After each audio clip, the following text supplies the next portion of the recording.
So there are fewer candidates in today's primary in Nebraska as well as West Virginia. But Donald Trump, the presumptive nominee on the Republican side, still needs more delegates to reach the magic number of 1,237, while Bernie Sanders is keeping Hillary Clinton focused on the Democratic primary race. Joining us now, Patrick Griffin, a former media consultant to 4 presidential campaigns, most recently media consultant to Jeb Bush's super PAC, Right to Rise. And from San Francisco, Donnie Fowler, who was liaison to Congress for the Clinton administration, who has worked on 7 presidential campaigns. Donnie, to you first. Hillary Clinton thought she would be, the coronated one by now. The fact that Bernie Sanders is still in the race, how much of a problem is it causing her? Competition is a good thing, and Bernie Sanders has a very strong, important message that he's been telling for the last year. So it's not contradicting Hillary Clinton's message, but it's supporting the idea of change, equal pay, better health care, better child care for working mothers. All of these are issues that Hillary Clinton and Bernie Sanders agree on.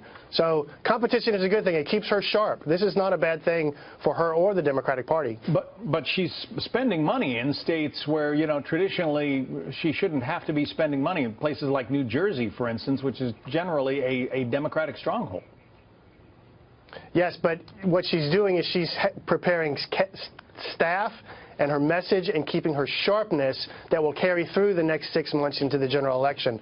So it's a small cost. If you look at $2 or $3 million in an election that costs $1 billion, that's a really small amount of money, and it's better for the candidate, better for the campaign, better for the Democratic Party, frankly. Patrick, one of the things that the Clinton campaign hopes to do is to lure moderate Republican women. They've been making an outreach to moderate Republican women, thinking they can snatch them away from Donald Trump. As a Republican, how worried are you? Well, if there's anything that should be an easy assignment to John, it should be snatching Republican women from Donald Trump. He's got a terrible deficit right now, and those should be natural constituents of Hillary Clinton. The problem is with Donnie's spin is, unfortunately, in Brooklyn at Clinton campaign headquarters, they don't look at this as a good thing for Hillary Clinton. She is the presumptive nominee, let's face it. The bottom line is Bernie Sanders has become that painful B-E-R-N-I-N-G burning itch for Hillary Clinton that won't go away in this thing. He is trouble because what he continues to do is remind Democrats of what they're really good at, voting for something they believe in that's a big idea, that's new and tomorrow. Democrats aren't like my party. Republicans nominate the person whose turn it is. They fall in love with someone, which is why their cocktail parties are much more interesting than ours are, and why of late they've been winning national elections. Hillary Clinton doesn't like this. She'd like this over with. And the bottom line is Bernie Sanders owns every millennial in the Democratic Party, which is an extraordinarily important voting bloc, along with those women you talked about. This isn't something they like. They'd like it done sooner rather than later. What about the wisdom, Patrick, of Donald Trump telling voters in West Virginia, you can just stay home, save your votes for the general election? Is that wise? John, I've been wrong trying to do the smart guy thing on Donald Trump for a long time here. At the end of the day, Donald Trump marches to his own drummer. But I will say this. He's tried to spin this week into a general election campaign in a week that should have been terrific for Donald Trump, the week that he essentially clinched the Republican nomination, beating Ted Cruz last week in Indiana. He's had a terrible week. He's been moving around on issues. He's been trying to find his footing. He's been trying to attack Clinton and run a general election campaign. That's all well and good, but his challenge right now is trying to bring Republicans together, and that looks like this week his meeting with Paul Ryan and his meeting Thursday in Washington is going to have a lot to say about whether or not he can make that pivot against Hillary Clinton into a general election. Right now, there's trouble on the Republicans are about to nominate a whirling dervish, and the Democrats are about to nominate somebody who's steady and reasonable and predictable. I think, that's a nice commentary that Patrick has. It's clear that he's not a supporter of Donald Trump, as many Republicans are not. But, this is unpredictable Donald Trump, and God knows we don't need that in the White House these days. But here's the one thing, Donnie, and I don't disagree with you. I am no fan of Donald Trump's. I don't get any flowers, cards, or letters from him, and I don't expect to. Here's the one thing, though. Hillary Clinton is not precisely what the Democrats are known for. That's the point I made earlier.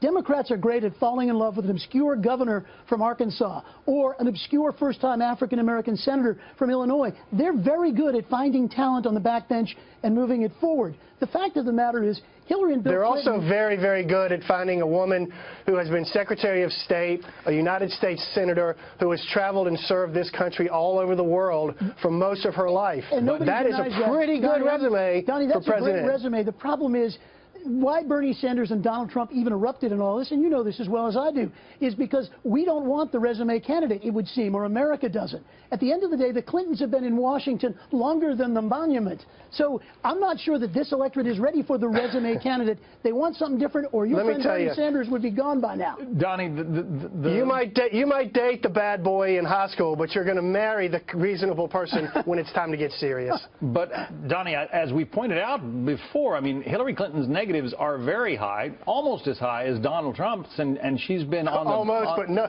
not quite. Right, but she's been in public service, as you point out, all these years. Yes. Look, the American people have a choice this election.